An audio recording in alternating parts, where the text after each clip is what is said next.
What's the most chilling thing your young child has ever said that made you realize they knew something they shouldn't? My daughter Sophie was 4 when she said something that made my blood run cold. We were having breakfast on a Tuesday morning in our suburban kitchen. I was rushing around frantically, packing her lunch for preschool, checking the weather on my phone, when she looked up from her cereal bowl with those big blue eyes and said, "Mommy, why does Daddy hurt the ladies in the basement?" I nearly dropped the juice box I was holding. The words hit me like a physical blow, reverberating through my skull like a gunshot. "What did you say, sweetheart?" She repeated it, word for word, like it was the most normal question in the world. Her little voice was so matter-of-fact, so innocent, the way other kids might ask why the sky is blue or where babies come from. My husband Mark had left for his business trip the night before, driving off in his pristine sedan with his leather briefcase and pharmaceutical samples. He traveled constantly for work, pharmaceutical sales, he claimed, always gone 3 or 4 days at a time, visiting hospitals and medical conferences across the tri-state area. The basement was his workshop, strictly off-limits to both Sophie and me. He'd installed a heavy industrial lock 2 years ago, the kind you'd see on a storage unit, claiming he was storing expensive equipment and didn't want burglars getting access to thousands of dollars worth of medical supplies. "Sophie, honey, Daddy doesn't hurt anyone. Where did you hear that?" She tilted her head, genuinely confused by my panicked reaction. Her blonde curls bounced as she moved, catching the morning sunlight streaming through our kitchen window. She was wearing her favorite purple dress with tiny unicorns on it. I heard them crying last night. The lady with the yellow hair was really scared. She kept saying please over and over, like when I beg you for extra cookies. My hands started shaking uncontrollably. The coffee mug I was holding rattled against the counter. Mark had been in the basement until nearly midnight, claiming he was organizing inventory for his next sales trip to Chicago. I'd heard music playing through the floor, classical music, which struck me as completely odd since Mark hated anything that wasn't classic rock. He always said classical music was pretentious garbage for people who thought they were better than everyone else. I'd assumed he was using it to drown out the sound of power tools, or maybe listening to something educational. "What lady, baby? There's no lady in our basement." Sophie stirred her Cheerios thoughtfully, the spoon making tiny clinking sounds against the ceramic bowl. She was always so careful with her breakfast, never spilling a single drop on her placemat. "The one who looks exactly like the missing lady on TV. She keeps asking for her mommy and crying really loud." The missing lady on TV. My stomach dropped to the floor like a stone. For 3 weeks, every local news broadcast had been covering the disappearance of Jennifer Walsh, a 23-year-old nursing student with long blonde hair who looked remarkably young for her age. She'd vanished from Mercy General's parking lot after finishing her night shift. Her car was found unlocked with her purse still inside, keys in the ignition. The entire community was on edge. Parents were walking their college-aged daughters to their cars. The university had tripled security patrols. "Sophie, you were asleep last night. You must have had a bad dream or maybe saw something scary on TV." She shook her head firmly, her expression deadly serious in that way only children can manage when they know adults aren't believing them. "I wasn't sleeping, Mommy. I was really thirsty, so I went downstairs for water from the kitchen. That's when I heard them making noise." "Them?" Her voice dropped to a whisper and she glanced nervously toward the basement door as if afraid someone might hear us talking. "The crying ladies. There's more than one now. Daddy has lots of them down there and they're all really sad." I couldn't breathe. The kitchen felt like it was spinning around me in slow motion. This had to be a coincidence. A child's overactive imagination fed by too much news coverage. But Sophie had never been one to make up elaborate stories or lie about anything. She was practical, literal, observant, just like her father. She noticed details other kids missed and remembered conversations word for word. That's when she said the thing that changed everything forever. Daddy saw me listening at the door. He got really mad and grabbed my arm tight. He told me if I ever tell anyone about the ladies, something really bad will happen to you. The juice box fell from my numb fingers, apple juice splashing across the linoleum floor in a sticky puddle. Sophie looked at the mess with genuine concern. "Are you okay, Mommy? You look really white." I somehow managed to clean up the spill and get Sophie ready for school, my mind reeling the entire time. I helped her into her tiny pink backpack, made sure she had her lunch money, and kissed her goodbye like it was any other normal Tuesday. But nothing would ever be normal again. I dropped her off at Little Scholars Preschool in a complete daze, barely managing to respond to Mrs. Patterson's cheerful good morning greeting. I signed her in mechanically, watching other parents chatting about weekend plans and birthday parties. Their lives seemed so simple, so innocent. Back home, I stood outside the basement door for the first time in months. Mark had made it crystal clear that his workspace was private territory. "I need one place in this house that's just mine," he'd said when I'd asked about helping him organize down there. "You have the entire upstairs, the kitchen, the living room. Can't I have just one space?" The heavy padlock gleamed silver against the dark wood. I tried to remember exactly when he'd installed it. It was right after our neighbor Mrs. Henderson's house was broken into last spring. 3 houses on our street had been hit within a month. "Just being cautious," he'd explained. "Can't be too careful these days. Crime is getting worse everywhere." I pressed my ear against the door, holding my breath. Silence. But then I heard it. A faint scratching sound, like fingernails against wood. And was that whimpering? A soft, desperate sound that made my skin crawl. My heart hammered so hard I thought it might burst from my chest. I backed away from the door, nearly tripping over the laundry basket I'd left at the bottom of the stairs. This was insane. I was letting a 4-year-old's imagination destroy my marriage, my sanity, my entire understanding of reality. Mark was a pharmaceutical sales rep. He had awards hanging in his office upstairs. Salesman of the Year 3 times running. He gave presentations about new medications to doctors and nurses. He'd brought home photos from medical conferences, showing him shaking hands with hospital administrators and pharmaceutical executives, doctors and nurses, like Jennifer Walsh. I spent the day cleaning obsessively, trying to distract myself from the growing dread in my chest. Every creak of the house made me jump. When the washing machine shifted during its spin cycle, I nearly screamed. I scrubbed the kitchen counters until my hands were raw and bleeding, reorganized the pantry twice, and vacuumed the living room carpet so many times I could see the tracks in the fibers. But I couldn't stop thinking about Sophie's words, the absolute certainty in her voice, the way she'd glanced toward the basement door with fear in her eyes. When Mark called at lunch to check in, as he always did during his trips, his voice sounded different, more strained. "How's everything at home?" he asked. "Fine. Sophie's at school. I'm just cleaning." Good. Nothing unusual happening?" I almost told him about Sophie's comment. Almost asked him directly if there was something I should know, but something in his tone stopped me. "No, nothing unusual. When will you be home?" "Thursday evening, like always. I love you. I love you too." But as I hung up, I realized I wasn't sure if that was true anymore. I started thinking about our relationship differently, how Mark always knew where I was, who I talked to, what I spent money on, how he'd gradually convinced me to quit my job, stop seeing friends, rely on him completely, how he monitored our phone bills, internet usage, even my social media accounts. He'd made it seem caring, protective. Now it felt sinister. I remembered how he'd reacted when I'd suggested getting a job when Sophie started preschool. "We don't need the money," he'd said. "Sophie needs her mother available. What if there's an emergency at school?" When I'd mentioned missing my work friends, he'd pointed out how much more time we had together now. When I'd wanted to visit my sister more often, he'd reminded me how expensive gas was getting. He'd systematically isolated me from everyone and everything that might give me independence or outside perspective. When I picked up Sophie from school, I studied her face for any sign that she'd been coached or was making things up. But she chattered happily about finger painting and story time, completely normal except for the way she avoided looking toward the basement door when we came inside. "Tell me more about what you heard last night," I said as we sat at the kitchen table with her afternoon snack of apple slices and goldfish crackers. She took a careful bite of her apple, thinking hard. "The yellow hair lady was saying please a lot, and I want to go home. She sounded like how I sound when I have a bad dream and want you to come cuddle me." "What else did you hear?" "There was banging sounds, like someone hitting the walls, and chains making noise." "Chains?" My blood turned to ice. "What kind of chains?" "Like the ones on my swing set, but bigger. And they were moving around a lot." "What else?" "There was a lady with dark hair who wasn't making noise anymore." My hands clenched into fists. "What do you mean she wasn't making noise?" "She was just lying there really still, like when Grandpa was sleeping at his funeral, but her eyes were open and she looked really sad." I excused myself and ran to the bathroom, where I vomited until my stomach was completely empty. When I came back, Sophie was still eating her snack, humming a little song to herself. That evening, I called my sister Rebecca under the pretense of asking about weekend plans. But really, I needed to hear a normal voice, to ground myself in reality. "You sound weird," she said immediately. "What's wrong?" "Nothing, just tired." "Sarah, we've been sisters for 32 years. Don't lie to me. You sound absolutely terrified." I almost told her everything. The words were right there, ready to spill out like water from a burst dam. But then I imagined trying to explain that my 4-year-old claimed there were kidnapped women in our basement. Rebecca would think I'd had a complete nervous breakdown. She'd probably call Mark herself, worried about my mental state. "I'm fine, really, just dealing with some stress." "What kind of stress?" "Is Mark okay? Is Sophie okay?" "You're scaring me." "Everyone's fine. I think I might be getting sick. You know how paranoid I get when I'm coming down with something." After I hung up, I realized I hadn't actually been sick in over a year. Mark was very particular about hygiene, vitamins, and preventive care. He monitored everything I ate, everything Sophie ate. He said it was because he understood the importance of health better than most people, having worked in pharmaceuticals for so long. I also realized I hadn't actually worked since Sophie was born 4 years ago. Mark had insisted we didn't need the money, that his salary was more than enough for our comfortable lifestyle. He'd gradually convinced me to quit my job at the marketing firm, saying Sophie needed her mother at home full-time. When had that happened? When had I become so completely dependent on him for everything? My old colleagues had stopped calling after I'd declined their invitations so many times.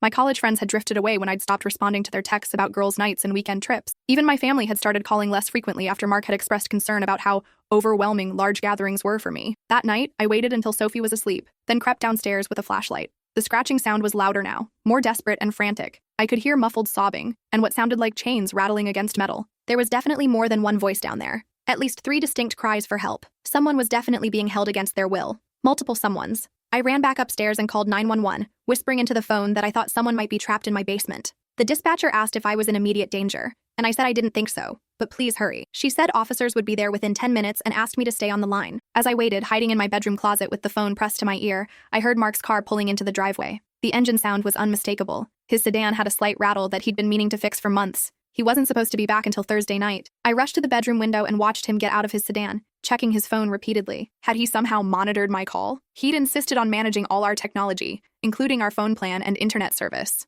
He said it was easier to have everything under one account, that it saved money and simplified billing. I'd thought he was being practical. Now I wondered what else he was monitoring. Our location, our conversations, our internet searches. The front door opened and his voice drifted up the stairs, artificially casual. Sarah, I'm home early. Got done with meetings ahead of schedule. I could hear something underneath his normal tone. Suspicion, wariness, the voice of a predator who senses danger approaching. I'm upstairs, I called, trying to sound normal while whispering to the 911 dispatcher that my husband had just arrived home unexpectedly. Just getting ready for bed. I heard his footsteps on the stairs, slow and deliberate. Each creak of the old wooden steps seemed to echo through the house like a countdown. When he appeared in our bedroom doorway, his eyes were cold. Not the warm brown I'd fallen in love with 8 years ago, but something predatory and calculating. Where's Sophie? Sleeping. She had a long day at school. Art class and playground time tired her out. He stepped closer, and that's when I noticed his clothes were dirty. His usually pristine dress shirt had dark stains on it, and there was something dark crusted under his fingernails. Something that looked distinctly like dried blood. You look nervous, he said, studying my face like a scientist examining a specimen under a microscope. Just tired. Long day with Sophie. You know how 4-year-olds can be. Sarah. His voice dropped to a whisper that made my skin crawl. Have you been in the basement? My mouth went dry as sand. Of course not. You know I don't go down there. You made that very clear years ago. Good. He smiled, but it didn't reach his eyes. It was the smile he used on difficult customers, all surface charm with nothing genuine behind it. Because if you had, we'd have a very serious problem. The doorbell rang. Mark's face went completely white, then flushed red with rage. Are you expecting someone? Before I could answer, a voice called out from the front porch. Police. We received a call about a possible emergency. Mark grabbed my arm, his fingers digging into my skin hard enough to leave bruises that would last for weeks. I could see the fury building in his eyes like a storm gathering strength. What did you do? Nothing. I didn't. If you've ruined everything, he hissed, his face inches from mine, his breath hot against my cheek. I'll make sure you disappear just like the others, and then I'll take Sophie somewhere you'll never find her. The officers knocked again, more insistently. Mark released my arm and straightened his shirt, transforming back into the charming salesman in seconds. It was terrifying how quickly he could switch personas, like flipping a light switch. Stay here. Don't say a word. If you make a sound, I'll kill them and then I'll kill you. I listened as he went downstairs and opened the door. His voice was smooth, friendly. The same voice that had convinced me to marry him, to trust him with my life and my daughter's safety. Officers, I think there's been a mistake. My wife has been having some mental health issues lately. Postpartum depression that never quite resolved after our daughter was born. She's been hearing things, seeing things that aren't there. Actually, sir, the call was about someone trapped in your basement. A long pause. I could practically hear Mark's mind racing, calculating his next move like a chess player thinking several moves ahead. That's very strange. There's no one in our basement. It's just storage space for my work supplies. I'm a pharmaceutical sales representative. Would you like to take a look? Yes, sir, if you don't mind. I crept to the top of the stairs and watched as Mark led 2 officers toward the basement door. His hands were shaking as he fumbled with the keys, and I could see sweat beading on his forehead despite the cool evening air. Sorry, it's been locked up for months. Company policy about storing controlled substances. I keep expensive pharmaceutical samples down there worth thousands of dollars. Insurance requirements, you understand.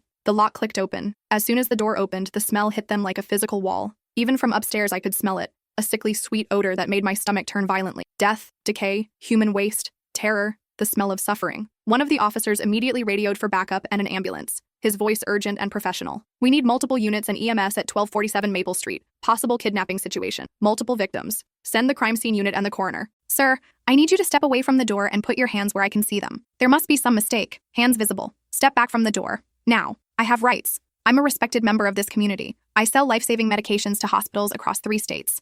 I have awards, references. Sir, hands where I can see them. Do not make me ask again. The second officer was already calling for crime scene investigators and the medical examiner. I heard him say multiple victims and immediate medical attention needed and possible homicide scene. Mark was handcuffed on our front lawn as more police cars arrived, their red and blue lights painting our suburban street in ominous colors. Neighbors came out to watch, their faces shocked and horrified. I saw Mrs. Henderson from next door covering her mouth in disbelief. The Johnsons from across the street were holding their teenage daughter close, as if suddenly realizing that monsters could live anywhere. The next few hours were a blur of overwhelming activity. More police arrived in a seemingly endless stream. Crime scene investigators with cameras and evidence bags. The medical examiner with her team. FBI agents in dark suits. I watched from the living room window as they carried out 2 black body bags and one woman who was barely alive, strapped to a gurney with IV lines running into her arms. Jennifer Walsh was found chained to a wall in what Mark had converted into a soundproof cell. She was dehydrated, traumatized, and barely conscious, but breathing. She'd been down there for 3 weeks, surviving on minimal water and scraps of food that Mark had thrown down to her when he remembered. The other 2 had been down there much longer, months. They'd died from injuries, infection, and deliberate neglect. Mark had kept detailed journals about each victim, documenting their decline with clinical detachment. Detective Morrison, a kind-faced woman in her 50s with graying hair and gentle eyes, sat with me in my kitchen while they processed the scene. She spoke with the authority of someone who'd seen the worst humanity had to offer, but still retained her compassion. Your husband is being charged with kidnapping, aggravated assault, murder, and federal crimes related to transporting victims across state lines, she said gently. We're going to need to talk to Sophie about what she saw and heard, but we have specially trained officers who work with children. She's just 4 years old. She doesn't understand any of this. I know. Our child psychologist will make sure she's not traumatized further. But her testimony could be crucial for convicting your husband and possibly saving other lives. How many? I asked, my voice barely a whisper. How many what? How many women were down there? How many did he kill? Detective Morrison's expression darkened. We found evidence of at least 7 other victims over the past 3 years. We're still processing the scene, but we think there may be more. Many more. 7 other victims. Women who had families, friends, careers, dreams, futures that were stolen from them. Women who had simply vanished without a trace, leaving behind heartbroken families who never knew what happened to their daughters, sisters, mothers. Your daughter saved Jennifer Walsh's life, the detective continued. The medical examiner says if you hadn't called when you did, she wouldn't have survived another 24 hours. Her body was shutting down. Sophie spent the next week staying with my sister Rebecca and her family while our house was processed as a crime scene. Yellow tape surrounded our property like a contamination barrier. News vans lined our street for days. Reporters knocked on doors constantly, trying to get statements from neighbors about the monster of Maple Street. The local news coverage was relentless. Our wedding photo appeared on every channel, high school yearbook pictures of the victims, timeline graphics showing when each woman had disappeared, expert commentary about serial killers and how they hide in plain sight. When Sophie came home, she seemed remarkably normal, but I started her in therapy immediately with Dr. Chen, a child psychologist who specialized in trauma recovery. Children, Sophie's age often don't understand the full gravity of what they witness, Dr. Chen explained during one of our first sessions. This can actually protect them psychologically. She knew something was wrong, but she doesn't comprehend the true horror of what was happening in your basement. She knew she needed to tell someone, Dr. Chen continued. Children have incredibly strong instincts about danger, even when they can't articulate why something feels wrong. Sophie's natural honesty and trust in you saved multiple lives. The investigation revealed the full scope of Mark's crimes over the next several months. He'd been using his pharmaceutical sales job as the perfect cover for his activities, scouting victims from hospitals across 3 states. He would identify women who worked night shifts, study their routines for weeks or even months, and then abduct them from isolated parking lots. His sales territory gave him the perfect excuse for traveling and being away from home for extended periods without raising suspicion. The FBI found a detailed journal in his car describing each victim, their names, ages, physical descriptions, work schedules, home addresses, family situations, personal habits, fears. He'd kept photographs of them, both before and after their abductions, trophies from each crime. The man I'd shared a bed with for 8 years, who I'd trusted with my child, was a methodical, calculating monster who had been planning this for years. They also found evidence that he'd been planning to expand his operation significantly. He'd purchased property in 2 other states under false names, isolated farmhouses where he could hold more victims without any possibility of detection. He'd been researching soundproofing techniques, security systems, and disposal methods. Your call that night stopped what could have become one of the worst serial killing sprees in American history, Detective Morrison told me months later. He was escalating rapidly and had the resources and knowledge to continue for years without detection. The trial lasted 8 months and dominated local news coverage completely. Mark's defense team tried desperately to claim I had planted the evidence, that I was having an affair and wanted to frame him for crimes I'd committed myself. They painted me as an unstable housewife who was jealous of her husband's success and travel schedule, suffering from severe mental illness and delusions. They brought in psychiatrists who testified about postpartum depression, false memory syndrome, and the possibility that I'd orchestrated everything to gain sympathy and attention. They suggested that Sophie had been coached to lie, that a 4-year-old's testimony couldn't be trusted. But the forensic evidence was overwhelming and undeniable. DNA evidence linked Mark to all the victims. The basement had been specially soundproofed and equipped with restraints, chains, monitoring equipment, and tools designed for torture. Security footage from hospital parking lots showed his car in the vicinity when several women disappeared. Cell phone records placed him at the locations during the estimated times of abduction. Most damning of all were his own journals, written in his distinctive handwriting, documenting every detail of his crimes with clinical precision. During victim impact statements, Jennifer Walsh's mother stood before the court and thanked Sophie by name, her voice breaking with emotion. "That little girl found her voice when my daughter couldn't find hers," she said through tears. She spoke for all the women who couldn't speak for themselves. "She is the reason my daughter is alive today, and the reason this monster will never hurt anyone else." The families of the other victims also spoke. Parents who had spent years wondering what happened to their daughters. Siblings who had never stopped looking. Children who had grown up without their mothers. The courtroom was filled with grief, rage, and gratitude that the nightmare was finally over. Mark was sentenced to life without the possibility of parole on multiple counts of murder, kidnapping, and aggravated assault. He showed no remorse during the sentencing, staring straight ahead with dead eyes as if he was completely disconnected from reality. He never looked at me during the entire trial, but I heard from other inmates' families that he'd been asking questions about our new address and making threats about what he'd do when he got out. We moved across the country after the trial concluded. I used the money from selling the house, after extensive cleaning and renovation, to remove all traces of what had happened there, to start completely over in Oregon, as far from that nightmare as possible. The house sold for significantly less than market value. Even after professional crime scene cleanup and complete renovation, buyers were hesitant to purchase a home where such horrors had occurred. Eventually, a property developer bought it, tore it down completely, and built a new house on the foundation, but everyone in the neighborhood still knows what happened there. Sophie is 8 now and has no memory of that night or what she told me. The trauma specialist said children often forget traumatic events as a protective mechanism, especially when they're very young. Her mind protected her from the full horror of what she witnessed. She's in 3rd grade now, loves soccer and art class, and still has that same literal, practical way of seeing the world that saved Jennifer Walsh's life. She notices things other kids miss. When her teacher lost her wedding ring at school, Sophie found it in the playground sand where no one else had thought to look. When our elderly neighbor, Mrs. Garcia, fell in her garden and couldn't get up, Sophie was the one who spotted her from our kitchen window and alerted me immediately. Sometimes I wonder what would have happened if I hadn't listened to her. If I'd dismissed her words as imagination or bad dreams, the way so many adults dismiss children's concerns as unimportant. How many more women would have disappeared into that basement? How many more families would have been destroyed? Last month, Detective Morrison called to tell me they'd connected Mark to 6 more missing persons cases from before he moved to our state.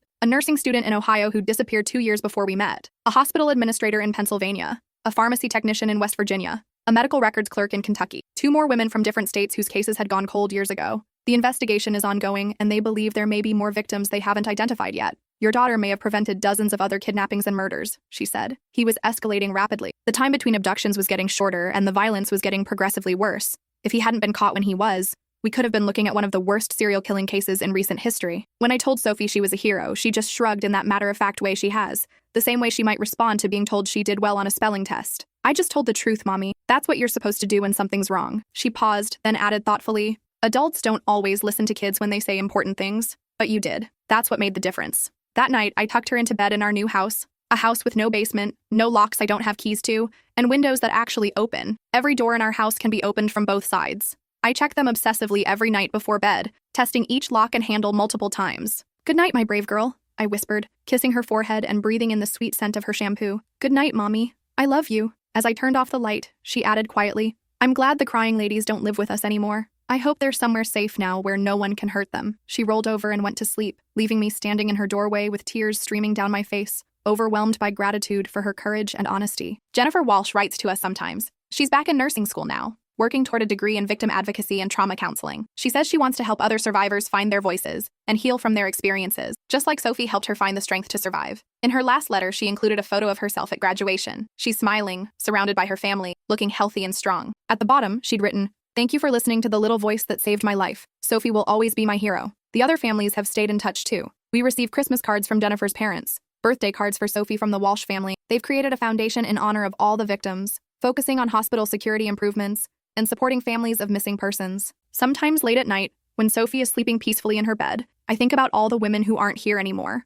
all the voices that were silenced before they could be heard, all the families that are still broken, still grieving, still searching for answers. But then I think about Jennifer Walsh, alive and helping other people heal. I think about all the women who didn't disappear because Sophie found the courage to speak up. I think about all the monsters who might be caught because parents are listening more carefully to their children. Sometimes the most important words come from the smallest voices. You just have to be willing to hear them. And when you do, you might just save a life.